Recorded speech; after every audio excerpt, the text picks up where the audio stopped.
No, I don't. I don't. I promise you, I don't.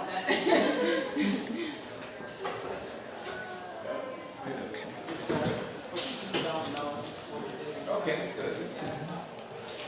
So we're going to get started. My name is Val Free, for those who don't know me. I'm the lead steward of the Neighborhood Network Alliance. Some people would like for me to say executive director, but I think lead steward has a more community-friendly title. And executive director is if I had $1 million plus a bank so,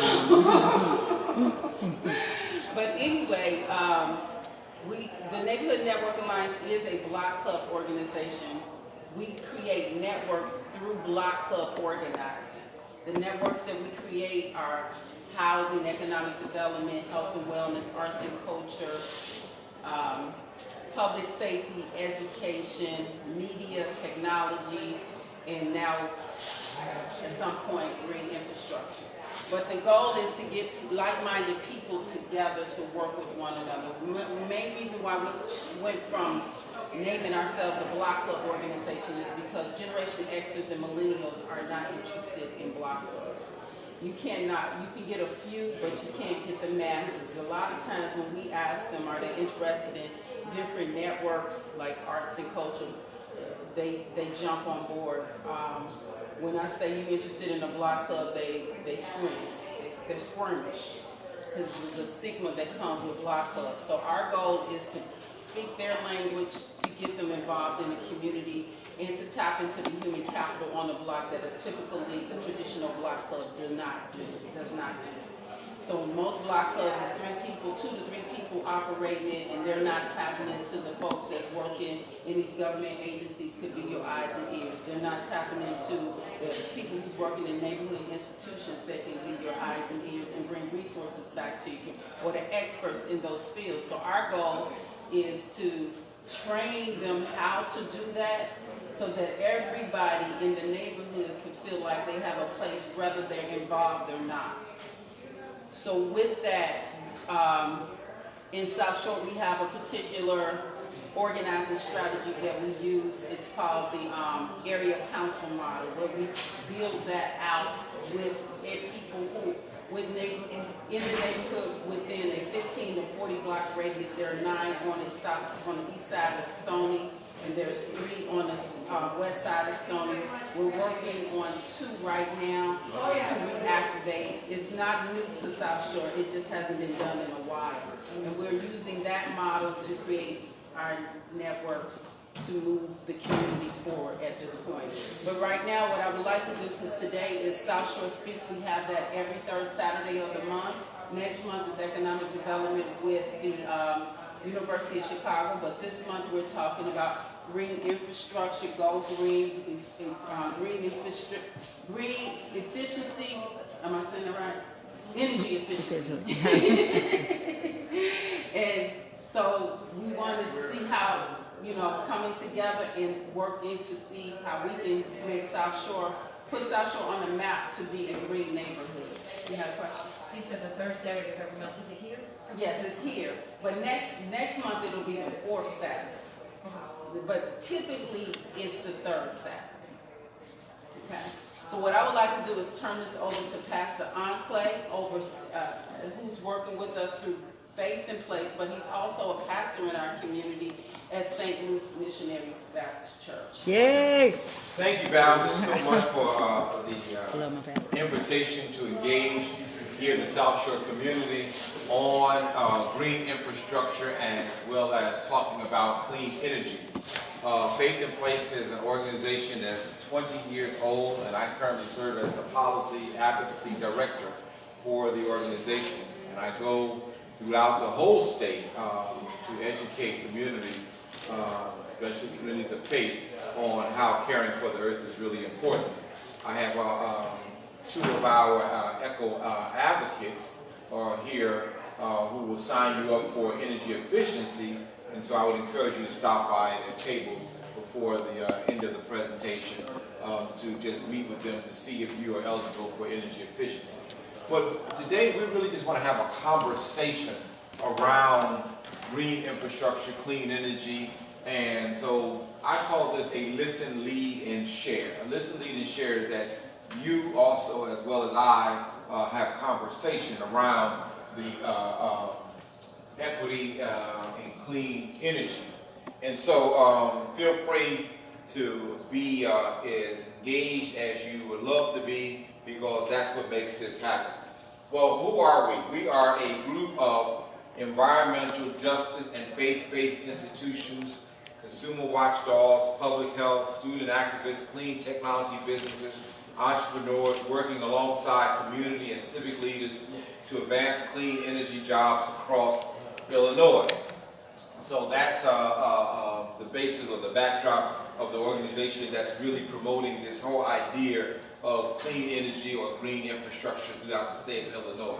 As I said, Faith in Place empowers Illinois people of faith to be leaders in caring for the earth, providing resources to educate, connect, and advocate for healthier communities. Since 1999, Faith in Place has worked with over 1,000 houses of worship throughout the state, as well as efforts to protect common land, water, air. We have outreach staff which are located throughout the state: Chicago, north suburbs, Lake County, even as far down as southern Illinois. And so your takeaway today is Faith in Place inspires people to care for the earth through our core programs: energy and climate change, sustainable food and land use, water preservation, as well as advocacy. So have you heard about us? Well, if you've heard about the Future Energy Jobs Act, which was passed in 2016, you might have heard about some things that are coming along where Illinois has wanted to be 100% renewable by 2050. Some of those efforts were put into a bill called the Future Energy Jobs Act. That act generated 12 to 15 billion in new private investments in Illinois for renewable energy like wind and solar. How many heard of solar energy?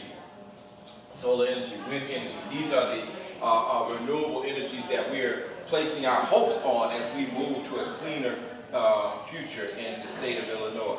So, the Future Energy Jobs Act powers 1 million homes by 2021 with solar and wind energy, brings Illinois Solar for All to disadvantaged communities, more energy savings, and lower electric bills. So that's the premise of the conversation that we want to have today.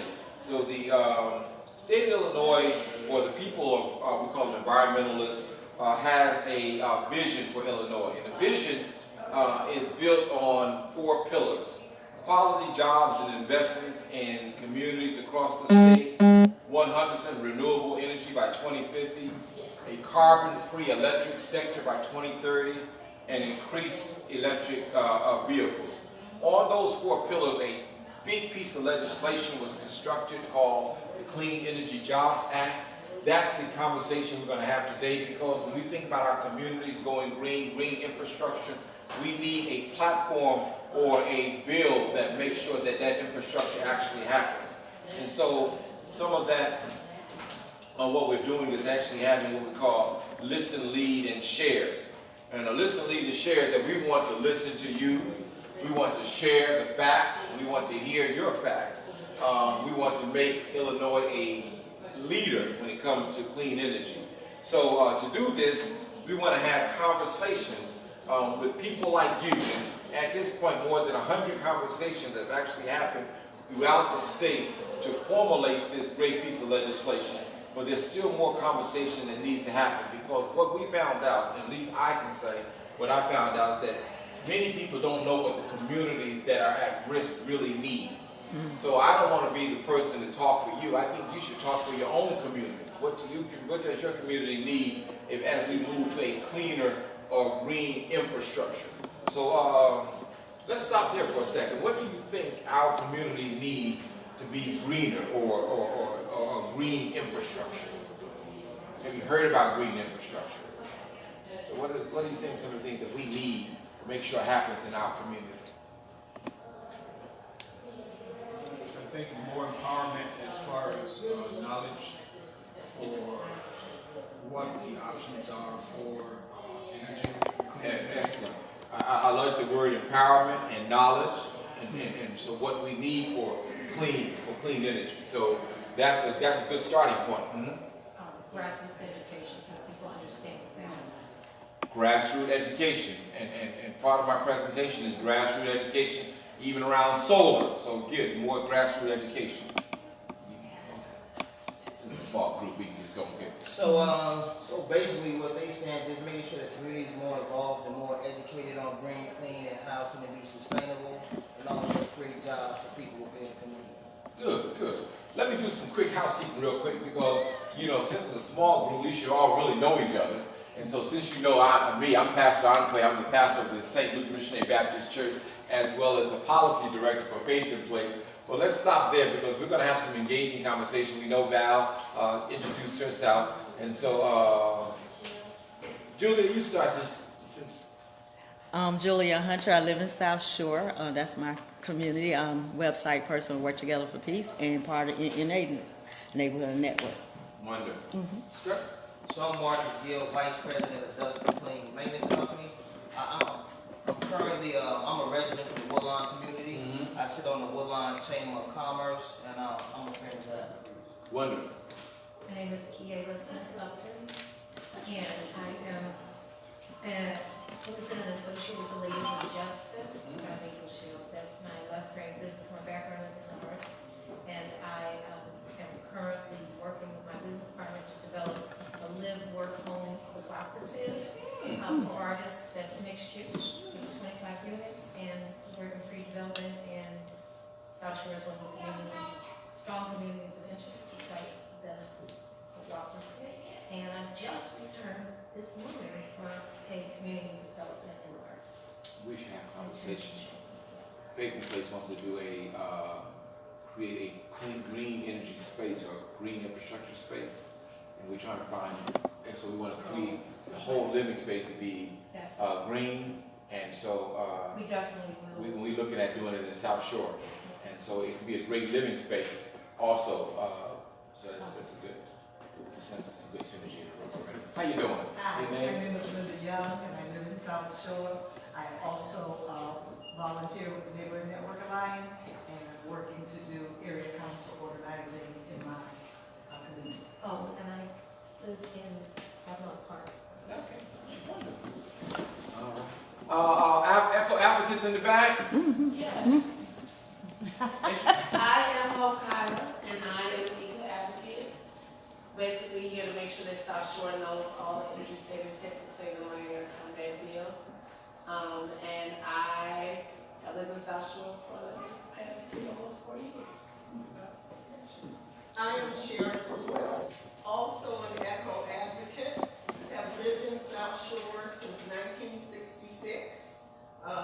4 blocks east of here, actually. My mom, who's 91, still has a home there. And I'm here to do the same thing, to make sure you're taking advantage of all of the benefits that you're already paying for on your comment bill, particularly for South Shore residents, but we have something to share with anyone who has a comment bill. And my friend here. Hi, everyone. I'm Al Walker. I'm from Windsor Park Lutheran Church. I also live in South Shore.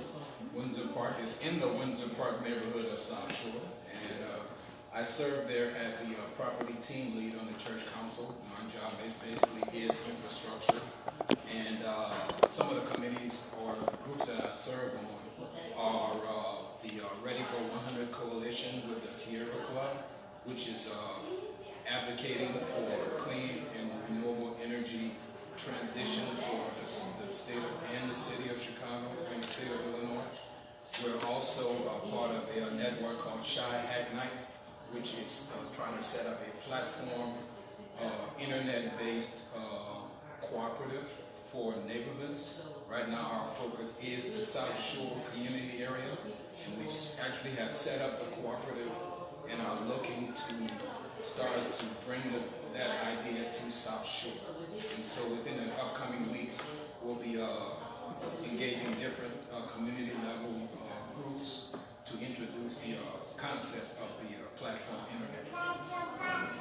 And as you can see, that's why I love group meetings like this, because there's so many different avenues that people are taking with concern for their community. And that's why Listen, Lead, and Shares are so important, because everyone brings a piece to the puzzle. And we want to get that puzzle completed as soon as possible. So that's why we have Listen, Lead, and Shares, and that's why I just really enjoy doing what I do.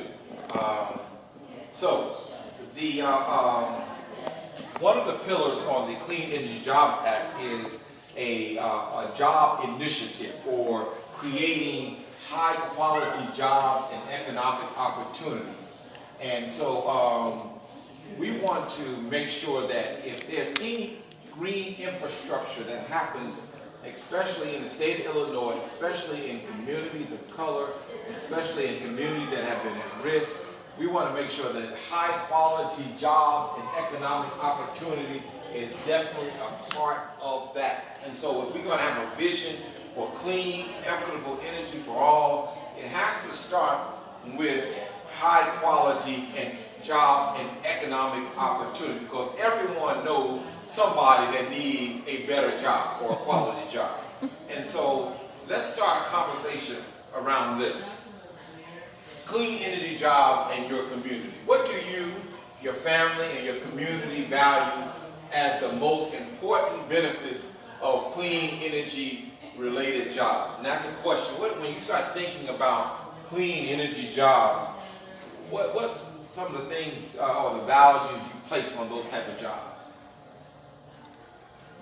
They first of all have to be in the community that you live in. Have to be in the community that you live in, right? A lot of these jobs are in Westchester or Joliet or wherever, where the community doesn't really benefit from the green infrastructure, outcomes. You have people that are traveling to these jobs, but they don't have that immediate benefit of the jobs that are being created. So a lot of it belongs in the community. It should be community-led and community advocated. Very good. So we want to see the jobs outside our window. Yeah. We walk down our blocks, right? So that's important. What are some other most important benefits? Just trained. They need to be, people need to be trained in order to do the jobs, okay? Money. Money, yes. Yeah, money is good. We said that tout first. this conversation. I don't want livable wage just to be a term that we throw out there. We really need high quality jobs that actually pay a real livable wage. That's so important, because I can't benefit if I have to work 3 jobs to support my family, because then I don't see my family. Now, livable also means that you should be able to invest what your money can start making you money. That's how every part of it. So we don't talk about livable being investable, but you need to be able to invest. You may not hear she's talking about Surplus, right? Not just to pay your bills, but to do invest, You right? have a little surplus to do that. Exactly. That needs to be included in the definition of So true. And for me, a couple of things. The biggest benefit for me is the outcome of the clean energy jobs. Like historically, the southeast side has been abused when it comes to air quality. The soil is contaminated. I mean, you name it. So one of the benefits for me was those clean energy jobs will have a byproduct to clean all of this up. Exactly. There you go. So that's important. You guys are hitting it right on the head. What do you need to make these jobs a reality? So that's the question. What do we need to make these jobs a reality? Because we talked about seeing the jobs in our community. We talked about making sure that there's surplus. We talked about the jobs addressing the ills that have already happened. So what makes this, how do we make this a reality? How do we make this a reality? Training. Okay, training, Within our community, I personally know of a young man who went through a 10-week training program.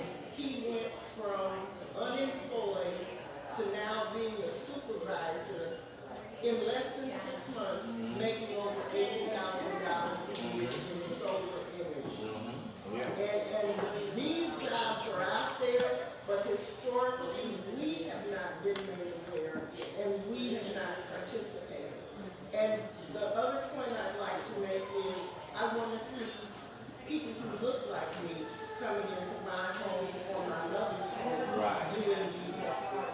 Excellent. And mark and write this date down, October 22nd, if you know anyone that is interested in getting into the solar industry. We have an orientation at the Safety Foundation, 808 South Kedzie, 10 o'clock on Tuesday. They can go and get information about being part of that training program that Sharon just mentioned.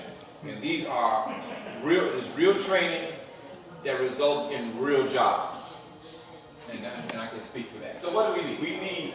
We need to move the bar. We need to create some level of excitement so that we know that people are getting jobs. So community pillar number one, some of the things I would like to ask, how would you and your community prioritize hiring obligations for clean energy related companies, ranking 1 to 6?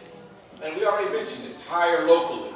We want to hire, a higher union, hire a higher percentage from training apprenticeship programs, hire workers from a former coal or gas plant, hire from economically disadvantaged communities, hire from environmental justice communities or other. So, like, we rank those in the room, and I can't tell you how to rank them, but how would you rank, what would be your most highest priority when you're ranking 1 to 6? 1 being the highest out of that list. Can we add one? Yes, you can add one too. Hiring from, at the point of high school graduation, like through the work. Excellent. to So from career. high school to So training, For okay. kids that aren't gonna go on. And actually that training program is designed just for that. If you know somebody who's even 17 and they're ready to be 18, they can go into this training program, because exactly when you're in high school, you may not want to go to college, but you want a quality job. So let's add that under other. But so out of what would be number 1 on that list? For me, it would be from environmental justice community. Hiring from environmental justice community, which is our community. Right, exactly. Anybody else have a number 1? Hire from economically disadvantaged communities. Okay, higher position, and believe it or not, those overlap. Yeah, they really do seem they overlap. So environmental justice communities are economically disadvantaged communities, and so they're also hiring locally, because many times we speak to the resident, we're actually sitting in an environmental justice community. So we know that we want to see people that we know. I want to be able to talk like Sharon is. I know somebody that went through training. They actually have a job, and now they're supervisor, and they're making $80,000 a year. I want to be able to say that about somebody that we know that went through the training program, and that actually can happen. But that happens through this bill that we're promoting.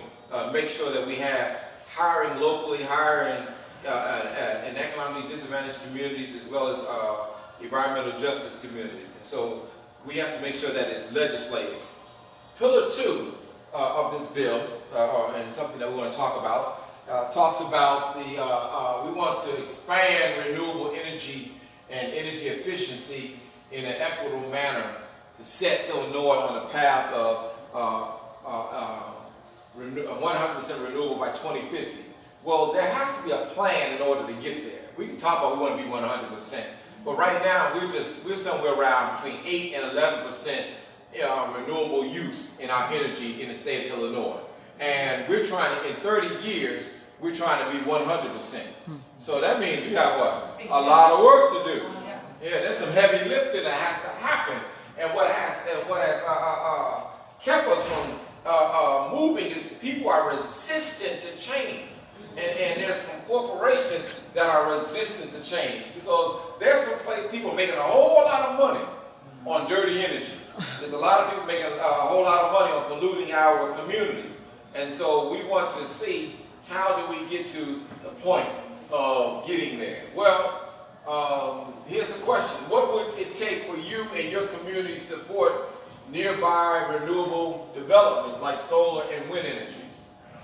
What would it take for us in the room here to support renewable energy in our local community? So the effects it'll have on the right now and future generations. So let's be knowledgeable exactly what renewable energy is and how it affects our community.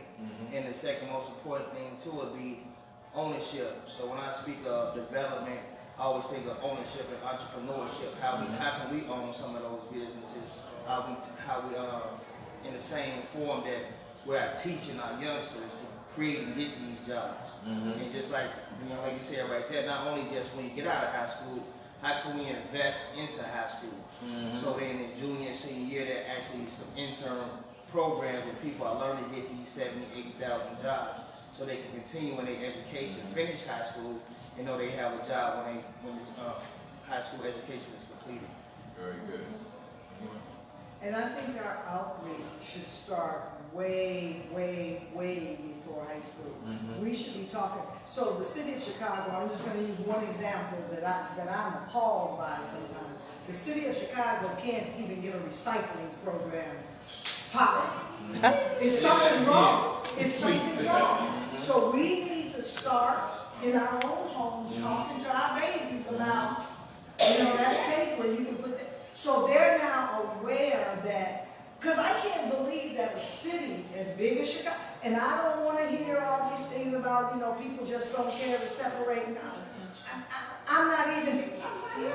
Right. We have to do more outreach and make that easy for people to understand. So I think we got to start education campaigns. Yes. And it's got to go all the way down to the little babies in kindergarten, preschool, so they consciously know a piece of paper don't go in the trash, it goes over there in the recycling bin. Very good.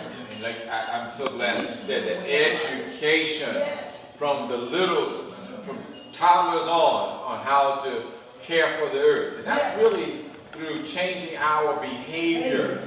Changing our behavior. And so if we're going to get on a path of renewables, we got to look at every area in our life.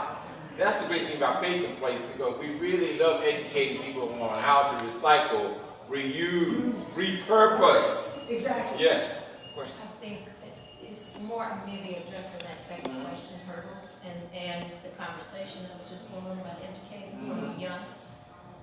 I just wonder what is the entry point to really get younger people to value it over the long term, because I raised my kids to know how to recycle, to compost, to garden. They know how to do all of that. When my 19-year-old was in college, smart, educated young lady in her third year of college at 19 will come home and throw those cans right in the trash. That's She won't put it. But I'm saying I saw it begin. Like they've been doing it since they were born. Right. But I saw at some point, because it's such a throwaway mentality society, that she's just kind of getting with that because it's what's easy. And even though she grew up with that habit, because I was on all of it, and I homeschooled them for 8 years, so they couldn't get out of it. It was like I was always there saying no. She even went to Japan and told me about an experience she had where she put something in the wrong trash can, because they're vigilant over there, and somebody made her take it out and put it in a different. So it's not like she doesn't know. And I just wonder, I ask myself when I see her do this, like, what is it about her life experience and her generation in particular, those millennials who are, the value of it isn't there, even if they know. Peer pressure. It's their peers. She may have been raised like that, all while she was in the house. But when she got outside of the house and she didn't see anyone else doing it, I ain't gonna be that person. she didn't want to be the pioneer. Stand out, right. The stand Because everybody else wasn't educated. Exactly. Hope. That's what education is really about. I'm a teacher and I taught middle school, I taught kindergarten last year, which I would never do again ever. And now I teach 4th and 5th grade. And that's 3 very different age groups. And I do think that you need to start as young as you were saying in kindergarten.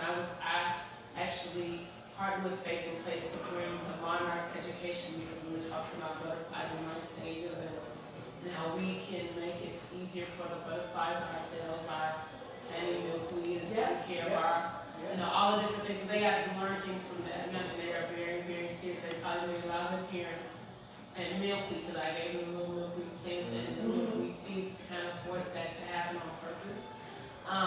But it has to start that early, but it has to be consistent, like, what you just said about your daughter now is, in college and free. Part of what needs to happen is as a country, because we push these policies that become second nature to make our government officials put things in place that make sure that when they get to college, they see these recycling, reusable practices continue and not just stop because now they have home anymore where mom is forcing it. It needs to be something that is, if it's in law and it starts costing people to be wasteful, we'll see changes.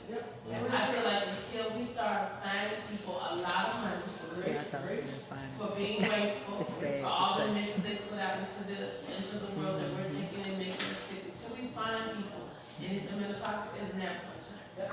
Because the corporations make too much money from being wasteful. Well, that's an answer to how we overcome those hurdles, with putting penalties, I guess, on people. But I guess it's really, I just want to envision just through education and changing habits and helping people appreciate what God has given us. And that's a hard sell because there's people today, it's a known fact that children should be outside in nature 4 to 6 hours every day. Every day.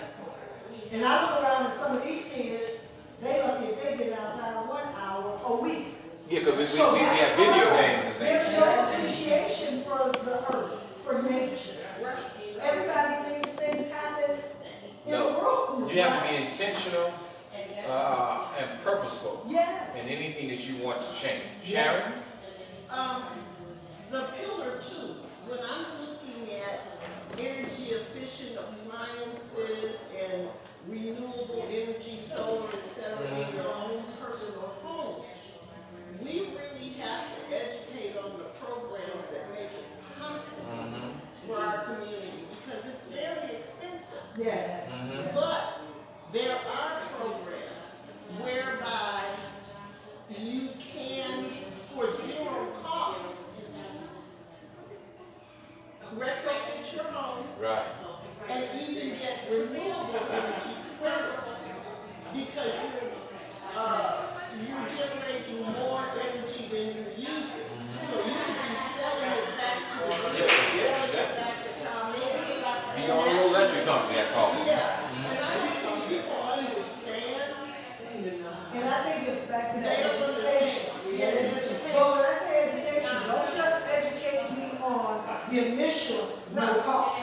I need to see the 5-year, the 10, the 2. You've got to draw that whole timeline for me. Because one of my neighbors just went sold. And I was talking to a guy, we was talking with him, and then I did some Googling on his company.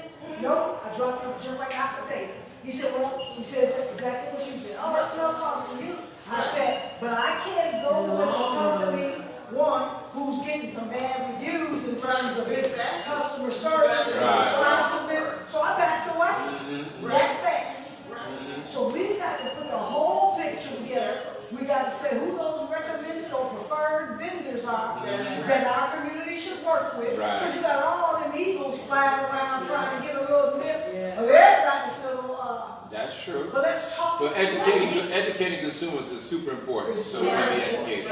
And to your point, I personally would appreciate to see a list like that. I would too. I was referred from a friend who got solar put on her house, and I had the perfect location and a bunch of trees. And this guy called me, and because they try to give people incentives and all that for referring people. And so I was excited. I'm like, great. Well, when he found out how much my electric bill was, he was like, oh, no. Right. Right. And then I was sitting there going, well, how do I do it without them? But I don't know. Okay, well, write this down. This is why we're here. The Lord puts us all together for a reason. Illinois Solar for All. Illinois Solar for All, whether you go through the program or not, has a list of approved vendors. These vendors have been properly vetted to make sure that they don't take advantage of the consumer. So when you look at Illinois Solar for All,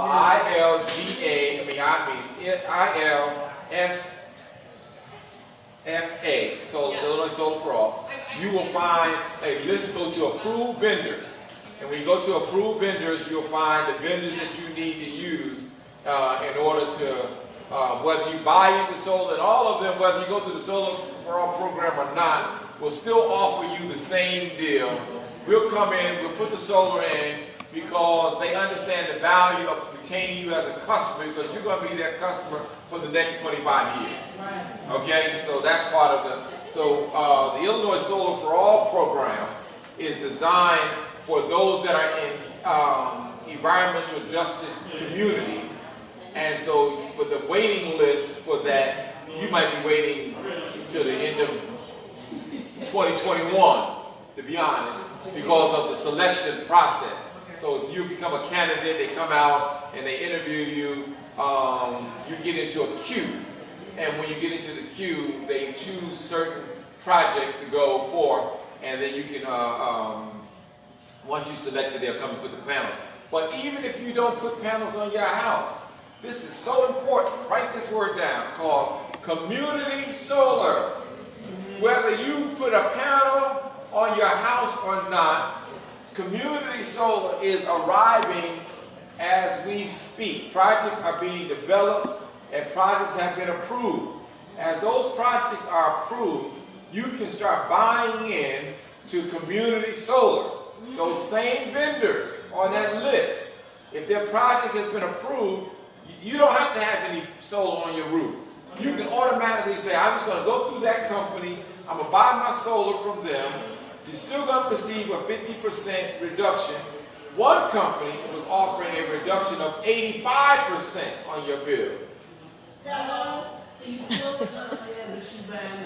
You're always going to be a ComEd customer, but you're buying your solar through community solar. And as every ComEd customer is eligible to buy into community solar.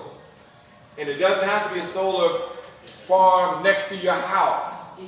It can be a solar farm in Alsa, a solar farm, long as the solar farm is within the ComEd area, you can buy into that community solar. This is something that's come up, is about. Well, it's already, the projects have been submitted for 2019 through 2020. There's a list of projects that have been approved on Illinois Solar for All. You can look at the vendors that have been approved. You can start buying your community solar. So for me, I feel more comfortable in that space, because here's why. When we start talking about putting solar panels on my house, right? Yeah, I got a 25-year relationship with this vendor, but a relationship is only as good as the vendor stay in business, right? And Well, these are new Johnnies on the block, as far as I'm concerned. now, if you go through Illinois Solar for All, Do they give me the other company's coverage Exactly. immediately? If vendor B says pack it up and I'm out? Always like a little man. if you go through Illinois Solar for All for your solar, Yes, then you guarantee if that company goes out of business, yes, you're still protected by the state. that's what I And want. you'll still be able to continue receiving the benefits through another company. That's what I want. All right, so you are protected. Okay. The great thing about Illinois Solar for All is that they want to make sure the consumer is protected. Yeah. Now, the great thing about the the Clean Energy Jobs Act is that we're expanding the availability of community solar by 4 to 5 times, because one of the things we talked about in pillar number 1 is we want to see people hired from our community. Yep. So we want solar projects in our community. We want our neighbors to have solar projects on their roof so that we can see a person that look a little like us Yep. climbing on the roof with their hard hat on, right? Or they don't have to travel 2 hours to go to work, because that's very discouraging. They want to be able to say, I got a project right in my neighborhood. Question So or comment? I have a question also, and thank you for your point, because all of that was going on in my head. As a homeowner, does this also then present me kind of a little perk? If I ever want to sell my house, this can go with It goes with your house. So the perk there is, first of all, solar increases the value of your home, and then it goes with the owner. So the new owner gets the benefit from what you put in. That means your price So yeah, so you can price mark your home, solar panels, contract, so it goes with the new homeowner. So it doesn't disappear because you sold your house. Those are the things that's going to get us on the track of 100% renewable. So we kind of talked about some of these things. Currently, Illinois has a target approximately 25% of electricity coming from renewable resources like wind and solar. How much of your electricity would you want to come from renewable sources such as wind and solar? Well, that's easy for me because if I'm saving 50% of my bill, my answer is going to be somewhere around 100%. Because the more it comes, the more I save. You understand? And so we need to be able to educate, and I'm so glad I heard the word educate, because if we don't educate people on what's out there, we're never going to get to what we need. Have you heard or taken advantage of utility energy efficiency program? This is important. Everyone should have an energy assessment. If you live in South Shore, we have 2 representatives right there that will come and sign you up for energy efficiency. That's automatically savings on your bill whether you get solar or not. Different types of light bulbs. Checking your current appliances to make sure you have the best energy. You know, just because you one of those people that love to save, and I'm going to hold on to my refrigerator, but they still keeping it cool. Do you know that older refrigerator could be costing you hundreds of dollars a year? And they are. I have a question about that because I had energy efficient fridge. I bought a new home for Chicago, from Brownsville, lived in it for a long time. And it came with Energy Star appliances. So once it started breaking and I had to get it repaired, my repair guy told me, he said, all these energy efficiency appliances, he said they will help your electric bill, but they cost a lot more and they cost a lot more to fix when they break down. He said to me, you can get a regular washing machine with a thing in the middle, because I had the kind that you front load. He said people overload them because you don't have a thing in the middle, and then they break, and then the cost, once my washing machine started breaking down, he said the cost of him to replace what was my problem would cost me more than buying a new washing machine that was an old school washing machine but new. So, although I love the idea of saving energy, I'm 100% like you. Right. I'm always balancing that too, because it's like the cost isn't just the upfront or the sparkle of saying, oh, I got energy efficiency, but like the long-term ownership cost. It's like people who buy a car on payment instead of maintenance and repair and gas costs and insurance. You got to look at the whole picture. You do. So I'm just curious, like, does this website have a kind of education? Well, depends on which website. The Illinois Solar for All is a program for solar, but I'm here to tell you, anything that's energy efficiency, if I think I'm making a more favorable footprint on the earth, then it may be worth it. But I have all energy efficiency appliances. I have the front load washer and the front load dryer, and I have the the energy efficiency stoves and the refrigerator and all that kind of stuff. I haven't had any breakdown problems. That thing's still But I know that as it gets older, like anything, you know what I mean? You drive that car, as it gets older, little things start happening, you know what I mean? And so, for some reason, my car is getting close to 100,000 miles, all of a sudden, little things are starting to happen. Like, okay, this is about to happen, and you don't start, the automatic starter don't start as fast or something. But it's just wear and tear. But again, we want to make sure we utilize the programs that can save us money. And then I think it's important to hear about your experiences that were negative as well as positive. I just wanted to throw out there to the point I was making. If something like that doesn't exist on the level of education that we're talking about for the adults that are engaged in learning about this, that would make it a valuable thing to. So somebody's got to prove vendor list for solar, but perhaps there's something that can be developed for adults to understand the upfront and long-term benefits and costs of energy efficient or Energy Star appliances. do me a favor so that because I can't write all of that fast. That survey that you have, the petition, and it has check marks on things that you're interested in. Please, This? yes, on this, please notate, because we have energy, climate change, and all that kind of stuff. On the side, once you add that comment, okay? Because we share these comments with our partners. This forum here is really for you to be educated on all the things that Space to Place does, and we want to help you in all of these areas. So do fill this out, okay? Just to add something to what she's saying, a lot of your high efficiency and energy efficient types of appliances has a maintenance table. And so what that means is there are certain things that needs to be attended to on a yearly, 2-yearly, 3-yearly basis. And if you follow that, if you follow whatever that schedule is, you won't have any problems with the energy efficient types of appliances. But you have to follow that efficiency level of maintenance.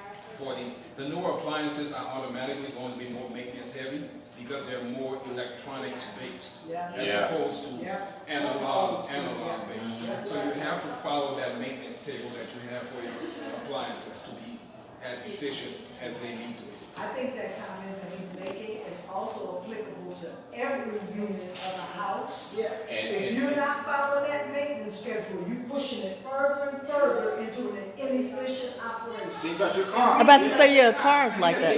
Yeah. Think about your car, Some people say, oh, I can save that little chip. I don't have to get my furnace, check every year. I'm gonna save that $75. No, you need to have them come clean that furnace out because you'll blow that fuse out. Right, exactly. You got it. Yes.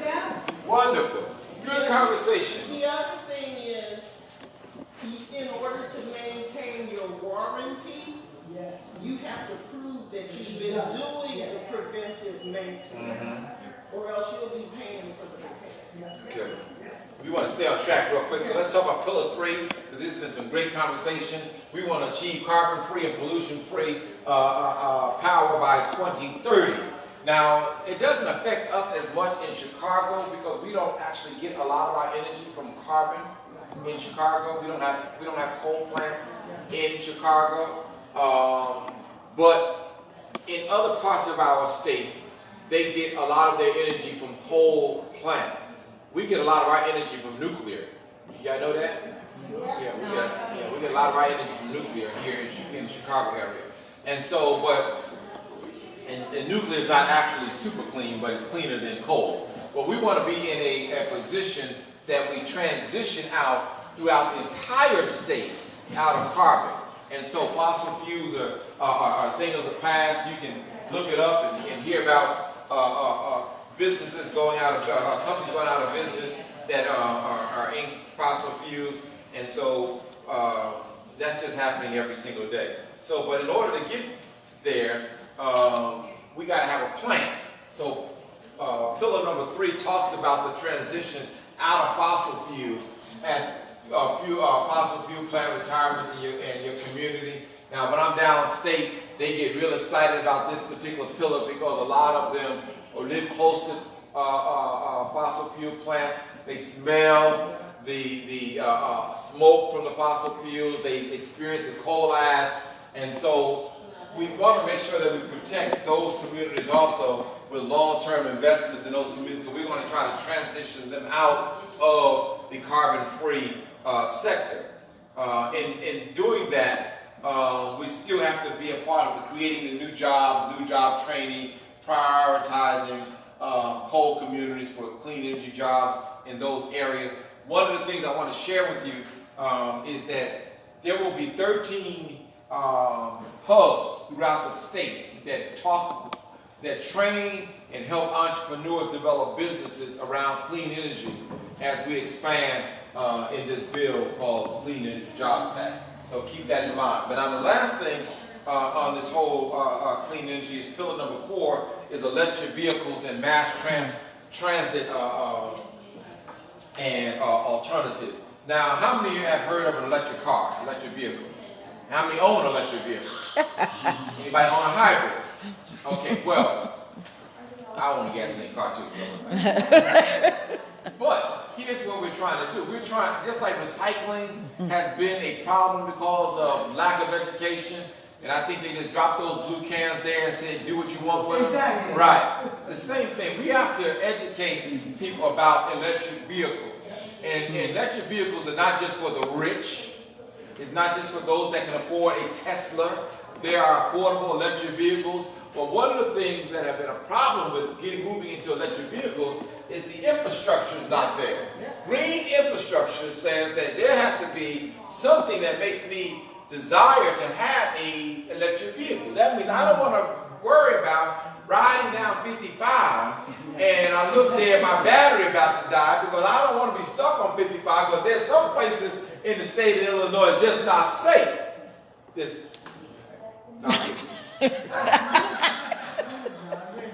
I'll talk for real. Listen, there's some places I don't ever want to break down on 55. Amen. So we want to be able to say that we're building electric vehicle infrastructure as well as changing the behavior of us. Because, you know, we drive everywhere. Don't we drive everywhere? Listen, unfortunately, listen, I'm going to let you drive. Everybody drive. And it just beat up on my conscience. I said, let me just park this car. Let me take, I take Metro down now. I'm just going to walk to Metro. I'm just going to, because it was just getting to us. Now, why am I riding downtown, stuck in traffic, listen, and then paying the park? Because I'm talking about it's convenient. So I just leave the car where it is. And now I just take that Metro train. But changing behavior, okay? But throughout the state, we want to get into clean energy. Can you just imagine a city like Chicago with electric buses instead of those diesel buses? Clean gas. We want to change out our whole fleet, because do you know how much pollution we breathe in because we live in communities that buses ride through? And do you know that right now the pollutants from cars is your greatest contributor to killing the ozone and killing climate change? And so how do we explain that in our community we suffer the most from asthma? How do we explain that we suffer the most from cancer? Because every day we're breathing in pollutants from buses riding through our neighborhoods. So we want to take some of that and move us towards a clean energy future by changing our transportation. So some of the things we can talk about, the cost of purchasing an electric vehicle, they're becoming more affordable. But you can imagine if they gave you an incentive to buy an electric vehicle. Wait, I was going to ask, is there one? Because I went to a Tesla dealer I was out in Markeegan, and I was driving down the road. I was like, oh, there's a Tesla dealership. I went inside of it, sit in the car. I'm like, this is so cool. Don't have an engine to maintain and all that. But I thought about exactly what you're talking about. Where's the infrastructure? What if I run out? I'm at 300 miles. Yeah. Now I can't go charge my car. Right. I don't have a pocket charger for my car. Yeah, exactly. What do I do with it? When you were talking, I was wondering, they got incentives. That's why this bill is so important, because first of all, so you're saying this bill will also give those entrepreneurs an opportunity, or is there an entity kind of galvanizing and interesting people in creating the infrastructure? part of this bill, the Clean Energy Jobs Act, is to build the infrastructure to make sure that we have strategic points throughout the state so that people can drive their car comfortably without worrying about running out of energy. Also, that as buildings are being built, part of the goal, we're meeting with the mayor's office on Monday about this. There's a resolution coming out around clean energy, and they have already committed to what they call a path to 100 as far as the city is concerned. And my brother was just sharing with that. He's on that committee, and so am I. But the city is committed to saying that we want to see a clean city of Chicago. We want to be on the path to 100 by 2050 also, so we're willing to do what's necessary to do to make sure that, and so part of that is bringing infrastructure within the city of Chicago. So as buildings are being built, they should have charging stations being built in their buildings. City Hall would make sure that public buildings have, and public garages have now charging stations for the cars. And are they committed to making their buses all taxi, well, that all public again, transportation? Incentives, that's called incentives, right? Changing out the way we do transportation. Yeah. So switching out from diesel, gasoline buses to electric buses. But then also helping the consumer, educate the consumer on how they can start developing some better practices. So last mile of the way transportation. So it's okay if you drive someplace, but you know you can get an electric vehicle to drive you in the last mile or so into your destination, into the city, so that you can be a part of the solution and not part of the problem. And so that comes from pillar number 4 when we start talking about electrical vehicles in our community. And again, at one point, electrical vehicles were like so far-fetched. Yeah. But now there's a reality, you know, and we can all afford to get us an electric vehicle. That's not, you know, and then it's also, that looks good too. But let me say, that range on electric vehicles, Well, so I'm yeah. a cross-country kind of girl, right? I drive to see relatives in Mississippi, Georgia, blah, blah, blah. Them little cars go 300 miles. Well, I'm down in Tennessee, and they ain't got the infrastructure. Right, you're in trouble. Now I got to have 2 cars, ain't gonna never happen. Right. Unless you get, just like with the highways that came across the United States, this cannot be just Illinois pushing for it. It's got to be Illinois, you know, all Right. these- But just imagine if Illinois becomes the leader. I like it. Illinois becomes the leader in a green economy, the leader in green infrastructure, the leader in greener communities. You know, I was super serious when I said I want to talk to you sisters about, as we look at building a green apartment or green, you know what I mean, with all energy efficiency. Just imagine if all of our apartments, you know, were like that. You understand? So we really want to be the leaders. Any questions? But you know, they do have cars that are dual, where it's fuel. Hybrids. And hybrids, there you go. So for people who are cross-country, you know you may not have a charging station where you're going. So you use gas. That's what hybrid is. You start with a hybrid, right? You can start with a hybrid. But again, just imagine, and I don't want to keep your day too long, but just imagine all of the possibilities that are out there if we start thinking green. If we start thinking green infrastructure, we start thinking about the way we change our habits in our community. And then we support legislation that says, hey, state of Illinois, hey, Governor Pritzker, we want a cleaner Illinois. And in order to do that, we want this legislation to pass. And so in order for that to happen, we need to put pressure on our state reps. We need to put pressure on our state senators.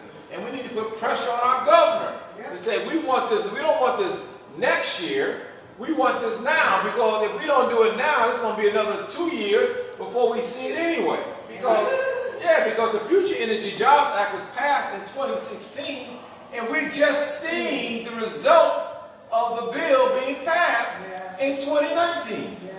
You understand? So you see how things take a long time to get moving. So we can't wait till next year, the year after next, the year after next. We have to do that now. And it takes citizens like us that are concerned citizens in order to make things like this happen. Any other further comments or questions? Now, you have any more questions on the solar? I'd like to ask about the wind. Wind energy is pushing solar, or we are pushing solar and wind, but wind is Illinois, I mean in Chicago, doesn't work. Why? Really? Because we're not in a wind belt. I asked that same question. I said, well, there's a whole lot of empty land out there by that lake. Why don't we have the wind turbines there? And they explained to me that the level of wind is not enough for it to be beneficial for us to get wind energy. Okay. That's what they told me. That's Let what me just- that's what they told me. Yeah. And Let so me I, just. and so I know we have goals like for 2030 and then 2050, but do we have to break down the baby steps of like, okay, to achieve what we're achieving in 2030, this is our first step. Have we put something like that together? Yes, they have a plan. They have the bill is a comprehensive plan. At that website that I can get the solar, the same one or different? Well, actually on that website you get a whole lot of information. Let me bring that up for you real quick.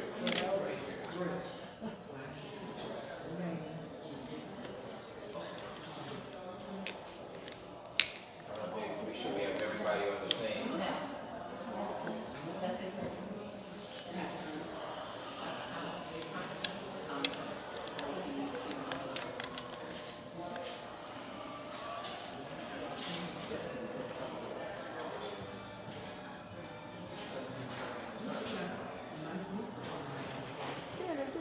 Who planned it?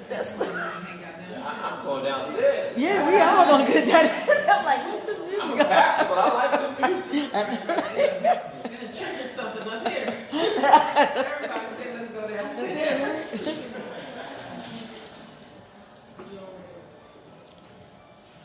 And I went in there and the DJ had a sign up and said he buys CDs. I said, let me go home and get my CD collection. I need to go. I have a huge Okay, collection. here's the information that you. This is the information that you need. Let me bring that from that slide, current slide.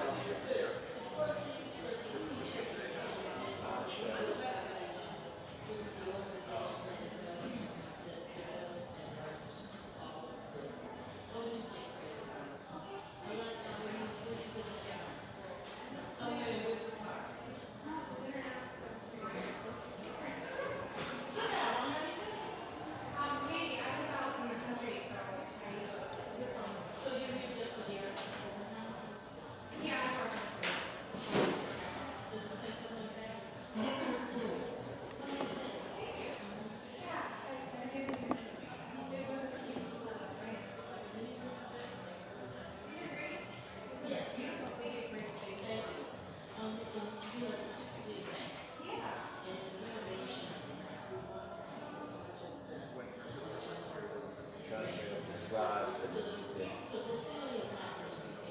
all the information you need.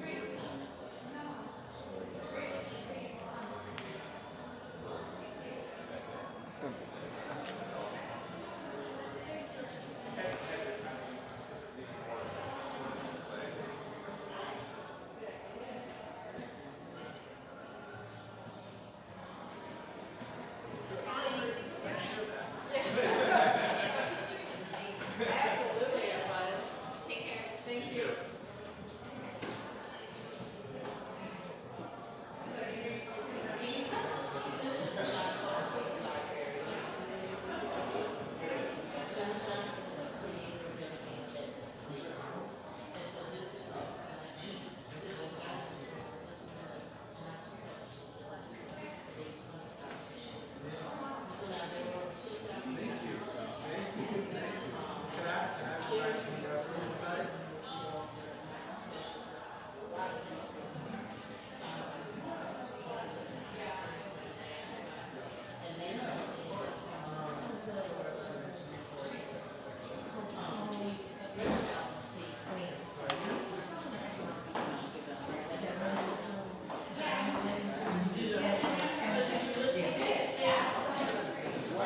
Okay. Copy all that information down right there. And that gives you all the information you need for the Illinois Solar Forum. And then that 800 number, 888 number also you can call. And then that's my email address. You can copy all of that down. If you have any questions when you fill out your survey, please put it on the survey also, so I'll be able to get back to you.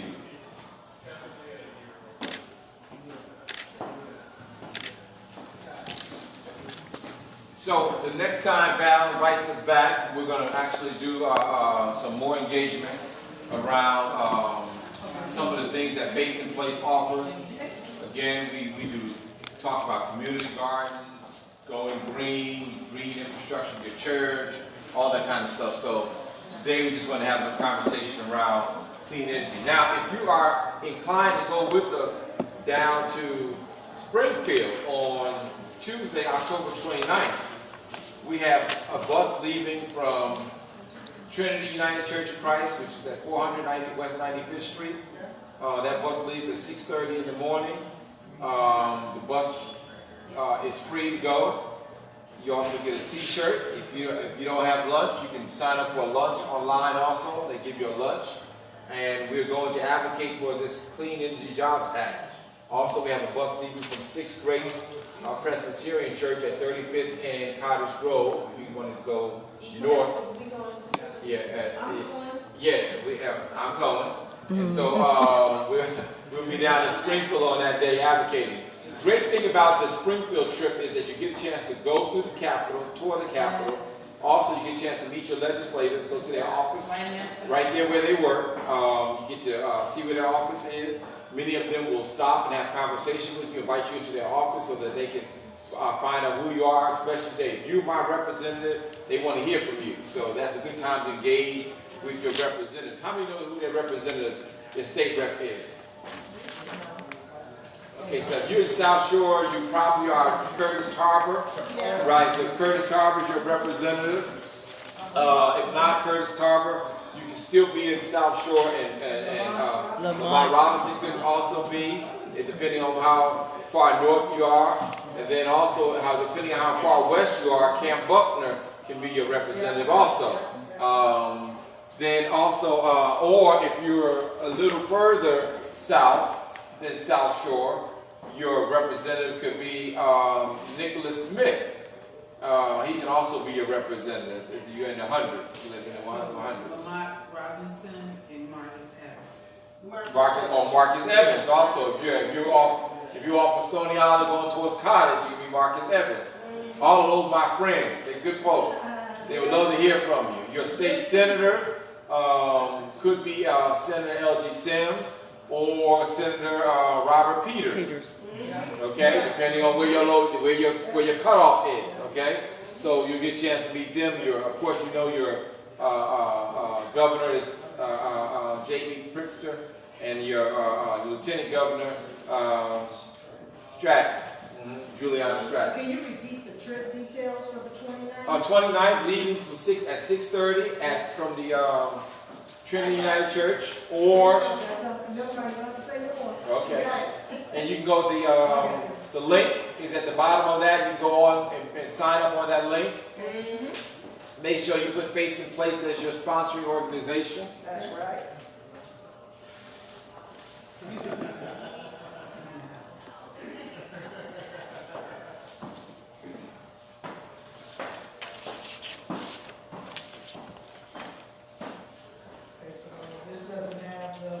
But I guess when I sign up, yes. It's early. And just a plug, 6th Grace is my church. My parents were married there. I was married there. My child is a deacon there.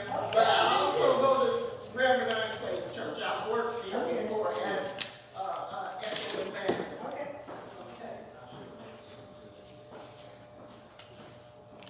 But I would encourage you to go to Faith in Place's website to see all of the programming we're doing around green infrastructure, caring for the earth, youth program, food, advanced sustainability.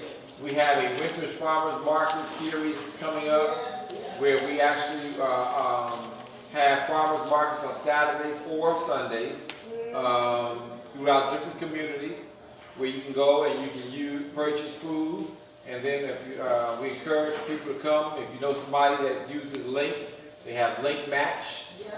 Link Match is good. Where is it? But we have a schedule. Our farmers market schedule is on our website, and it's in different communities. We have Trinity. We have some white churches, some black churches. Do you guys do outreach to the youth? Yes, we have youth programming. Yeah, we have youth ambassadors. Do you have participation from all communities or only certain people? No, all communities. So I need some of the names in South Shore, the youth.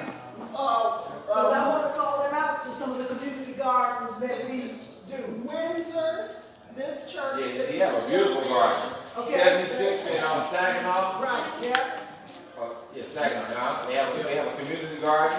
yeah. Um, I never see the young people in the community But they garden. all have the link I always there. see people my age. But you know, They built in the summer. I'll say this much though, this year, Uh-huh. we were able to get 15 youth to work in the garden for like 10 months. yeah. How did you do that? We went through one summer in Chicago, Okay, gotcha, Yeah. yeah, so we were able to pay them too. yeah. Yeah, So, well, we have that's to what. incentivize, we Yeah, have to exactly. incentivize, okay? Yeah, we And need we- money. You gotta give them a little something. But what some people don't know about Right, it, little dignity they can do that all year round. If All the year round. organization applies to do it during So- the school year, they can do it after school. So what we've done is we've gone through a program with the Center of the Whit Proctor Foundation. And we're going to do a youth program Okay, for gardens. okay. lots of programs out there. Because I'm gonna tell one story. You can take 3 minutes. I do community gardening, and I was involved with an organization who gives away plants and things on the west side. This is it. They said they were looking for young people between the ages of 18 and 22 or 23 to fill this. They would put you through training. They would pay you, give you a stipend, so your bus fare and everything to get back and forth. All they needed was a name, a church who would be their sponsor, if you will, to ensure to help them, this person, young person, overcome any obstacles to get through the program, and then they would give you a job in the green space. You could not find nobody to take the job. No young person to take the job. That sounds like a solo. They train them And I think it was CGGA. I believe you. They couldn't find any young person to fill the I job. know a man making $80,000 and just went through 10 weeks of training. So we have to get out there and get them understanding that we're trying to set you up But something to change your life. and for the future. But that, again, that's the lack of education, because many of our young people don't realize that we were the original agriculturalists. Exactly. We are the original growers of our own vegetables. Everything. Right. But what happened is, The generations turned around. right, Yes. society has equated agriculture or farming, and we equate it too close to slavery and sharecropping. So it becomes a very miserable experience instead of being a celebrated experience. And it's the But- same thing with the trade. Right. Yes. Right. Yes. It's the same thing. They don't treat it as a way to get out. No. Trades are a sustainable way. Yes. And Where when you come to your home and fix the stuff down. exactly. Exactly. Yeah. So we equate the labor with the atrocities that we've experienced. Right. And we have to change that dialogue. Exactly. Change that dialogue. And again, young people turn away from the land. I have, as I call them, country cousins. My grandfather was a farmer in Michigan, so I'm very close to the earth. But his grandchildren don't want anything to do with his land. They want to live in a big city. They Right. want to live in things that's popping. I'm like, do you know what you're sitting on? Exactly. But they don't. They Yeah. have no value attached to it. Well, I went to the Mexican border this week, and I was there Tuesday, Wednesday, and Thursday. And I asked the question because I saw what the folks were going through. They're living in tents, trying to get into our country, and the Mexican government holds them there on Mexican federal land, and the United States won't let them in. So I asked the question, what could be so bad at your homeland? Because they're not Mexicans, they're Honduras and Nicaraguas and different countries in Central America. I said, what could be so bad at your homeland that would have you live in this level of atrocity? And so the question was not what's so bad in my homeland, what's so desirable in our land? And And these people said they want to be, they just want to come and farm. Yeah. They just want to come, you understand? Yeah. So, right, they want to make their own living. Yeah. So that's, you know, we got to show what this, how Yes. rich our nation is. Yes. And how others will just live and suffer Yes. just to get here. And Big barriers. And here's another piece that I think should be used in eco-education. I have some young people that are talking about, oh yeah, if the revolution ever come, I'm ready to go throw down, sister. I said, brother, they'll cut off your food supply and you won't know what the hell to do next. Yeah. Isn't that the I said, so stop talking like that. We don't value the fact that everything that you need is not electronic. And it's not going to come too late. It's not going to appear on a card. So they can stop that program. Yeah. They can stop that program today. And there won't be any, you won't have any food. They shut your electric grid down. You won't. I said, have you ever fished? Have you ever hunted? Have you ever did this? Have you ever? No. But the point is, you'll be the first one then to perish. Yeah. Yeah. And you without food, you can't get straight. Yeah, right, exactly. You can't do nothing. All right. So I think Sharon was passing around some forms for you to fill out. Some equal advocate things so we can. All right. And again, I would love for you to do this petition so that I can have your information on what we need. We work around sustainable food, land use, energy, climate change, water preservation, advocacy, solar for all. Whatever, you can check all of the boxes if all of them interest you. And so but we'll send you information about all of the programming that we're doing around these particular subjects. Okay? So I'll get all of these back. Sharon will get all of her Echo Advocate participant agreements back. Thank you all for coming, and thank you, Reverend. I spread the word.